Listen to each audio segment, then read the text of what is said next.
Hello and welcome back to computer programming. All right, so this is a special video that just deals specifically with the 5-number summary exercise because it is a little different and I felt like I didn't want to make the first video too long and drag it down.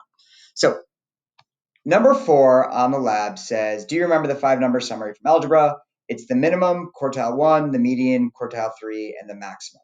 You're going to write a function that will analyze a set of numbers and print out the 5-number summary. Just a reminder, to find these values, you first need to sort your array. You can't assume the user will type the numbers in order. All right, so let's start just by talking about what these values are. All right, so min and max should be pretty self-explanatory. They're the smallest number and the largest number in your list of numbers. All right, quartile 1 is effectively 25% of the way through the list. The median is 50% of the way through the list, and quartile 3 is 75% of the way through the list. Now, it turns out that there's actually 4 different scenarios we have to worry about when writing this code. All right? And the reason there's different scenarios is what we have to do changes based on whether there's an odd number of entries or whether there's an even number of entries. And here's what I mean by that. Right? When there's an odd number of entries, the median is going to be a single value. So in this example right here, the median is 13 because it's the middle number. All right. When there's an even number of entries, all right, there's no exact middle. The middle is between 13 and 14. So we actually average those together and say the median is 13.5. All right. So effectively, we need to do something different when there's an odd number of entries and when there's an even number of entries. Now, it turns out the same problem can happen with quartile 1 and quartile 3. And that's what gives us the 4 different arrangements. All right. One arrangement is where Q1, the median, and Q3 are all a single number. One arrangement is where Q1 is the average of 2 numbers, the median is a single number, and quartile 3 is the average of 2 numbers. One situation is where quartile 1 is just a single number, but the median is the average of 2 numbers, and quartile 3 is a single number. And the fourth situation is where quartile 1, the median, and quartile 3 are all the average of 2 numbers. So we have to be able to differentiate between these 4 situations and then write the appropriate code so that we get the correct results. Now, that's what this 5-number summary chart, which is attached to the lab, is designed for. All right, it's to help you think through this process before you actually start writing the code. All right, so what we have here is basically boxes for each of the 4 scenarios that I just talked about. And what this first one is showing is that this applies to when there are 2, 6, 10, 14, 18, 22, 26, whatever. But basically, anything when you divide it by 4, the remainder is 2, is going to fit this model right here. All right, and let me talk about this model, how I came up with it, and then what you're going to do going forward. All right, so imagine this was your list of numbers. All right, 0, 1, 2, 3, 4, 5. All right.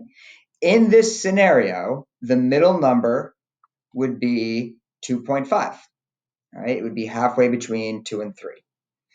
All right. Quartile 1, which is 25% of the way through the list, would just be 1. Quartile 3 would be 4, which is what I shown over here. All right. This part is how we figure out what those values are. All right, so it says index of Q1, index of median, index of Q3. All right, so what this is saying is if I take n and divide it by 4, which in this case, n was 6. So if I do 6 and divide it by 4, technically that's 1.5. But we kind of know that 1.5 doesn't actually happen because they're integers. It's just a 1. which is the exact position of the number that I need. All right. If I do 6 divided by 2, I get 3. If I do 6 divided by 2 minus 1, I get 2. 2 and 3 are the exact positions that I need to calculate my median. All right. If I do 3n divided by 4, all right, 6 times 3 is 18. 18 divided by 4 is 4.5. But again, we know that it gets cut off. So it gives us exactly what we need. All right. So you're going to have to do something similar to fill in the rest of these charts. So let me just do one as an example. All right. So this row applies to 4, 8, 12, 16, 20, so on and so forth. So you might say to yourself, oh, those are all evenly divisible by 4. So I'm going to know that it's this situation when n percent sign 4 equals 0. All right, so that's how I identify this situation. It's because when I divide n by 4, there's no remainder. Now you might be saying to yourself, all right, in this little example here, quartile 1 is 1.5, so I'm looking to get 1 and 2. So let's think this through, all right? This has an n of 8. So if I do n divided by 4, n divided by 4 is 8 divided by 4, which is going to give me 2. But I'm looking for 1.5, so I'm going to need n divided by 4 and n divided by 4 minus 1. This is going to give me the 2 that I'm looking for. This is going to give me the 1 that I'm looking for. And when I average 2 and 1 together, I get 1.5. All right. Let's say I wanted to do this middle one here. All right. I'm looking for a median of 3.5. So, all right, that basically means I'm trying to get 3 and 4. Well, if I do n divided by 2, 8 divided by 2 is 4. And then to get the 3, I'm going to do n divided by 2 minus 1. All right, and I just go from there, and I'm trying to figure out what combinations will get me these values when I'm using the example over here on the left. Now, what I will say is that this first column is always going to be n divided by 4, but sometimes you might have to subtract 1, sometimes you might have to add 1. All right, this column is always going to be n divided by 2. Sometimes you might have to add 1, sometimes you might have to subtract 1. This column is always going to be 3n divided by 4. Sometimes you have to add 1, sometimes you have to subtract 1. All right, so the first step in doing this activity is filling out this chart. The next step is probably having me check your chart to make sure that it looks right, so that you don't waste your time writing a whole bunch of code that's not going to work. Right? And then notice that the bottom of the chart says the minimum will always be at index 0, and the max will always be at index n minus 1. All right, so once you have this chart, once everything's filled out, what are you actually doing? What is going to happen inside of your program? All right, so here's my calculator. You're going to create a case 5 for 5-number summary. You're going to have them enter numbers just like they always did. And then you're going to call your function. I named mine 5-number. All right, you can name yours whatever you want. But I'm not going to have the whole des answer part. I'm not going to have a cout statement because all of that's going to happen directly in the function. All right, there's not like one number that I'm returning this time. I'm sending back 5 numbers. So I'm just going to print that all out inside of my function. All right, so let's go down to the function right here. All right, so right now I just have an empty function. It's not returning anything. So it's type void. And then here's what's going to happen inside of this function. All right, first things first, you're going to need to sort the array. All right, now we just did 3 sorting algorithms, so you're welcome to use whichever one you want, but you need to sort the array. All right, you can either do it right inside of this function, or better yet, you could make a function that's only job is to sort arrays, because in theory, if this calculator was going to keep growing, there's probably other times that you want to sort things.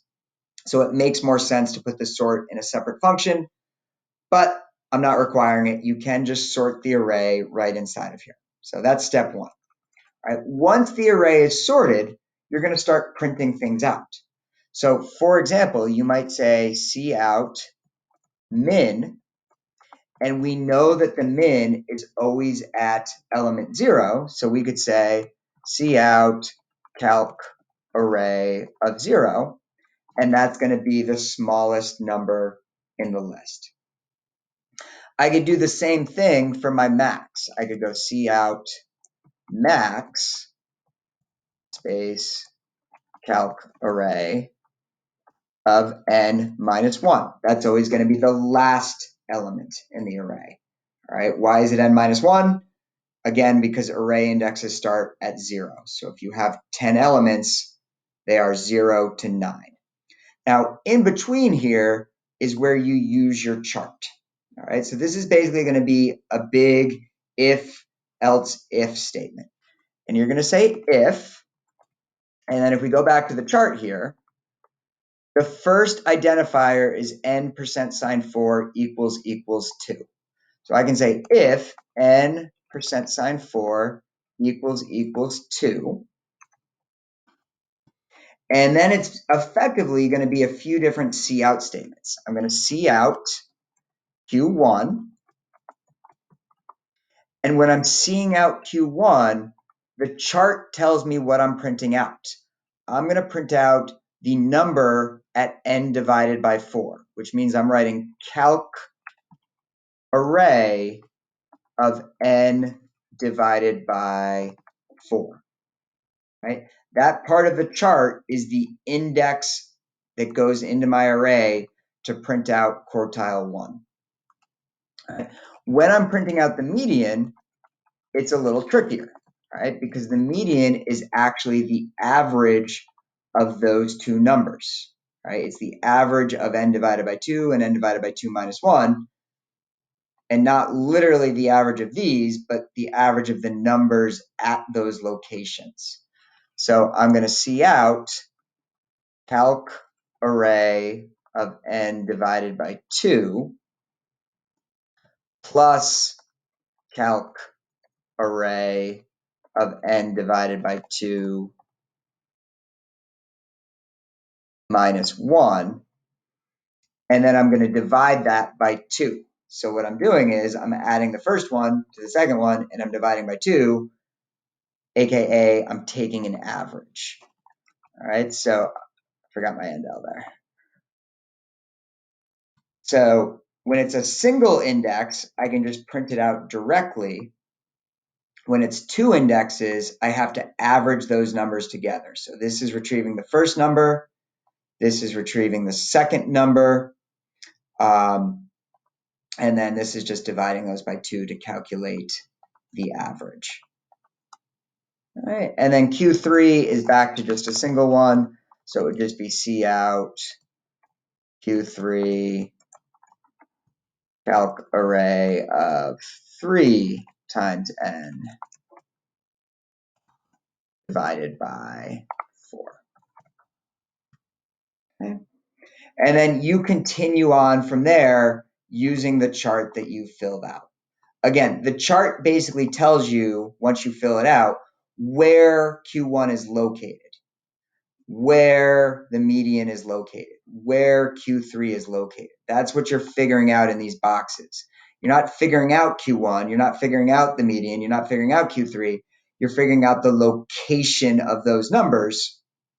And then once we have these locations, once we have these index values, we bring it back over to the code and we print out those locations. So I'm printing out location n divided by 4. I'm printing out location n divided by 2, and so on and so forth. All right, so you'll just keep going here. Else if n percent sign 4 equals 1. Else if n percent sign 4 equals 0. Else if n percent sign 4 equals 3. And you're just printing out the various locations that correspond to Q1, median, and Q3. All right, max and min are always the same, so you can just kind of print those out at the start, but then you need the if statement to kind of differentiate between the 4 different scenarios that are possible. All right, so hopefully this is helpful. Best of luck. And again, I would recommend that you have me check over your chart before you actually start writing the code to make sure everything is as it needs to be. All right, good luck, and we'll stop here. Bye.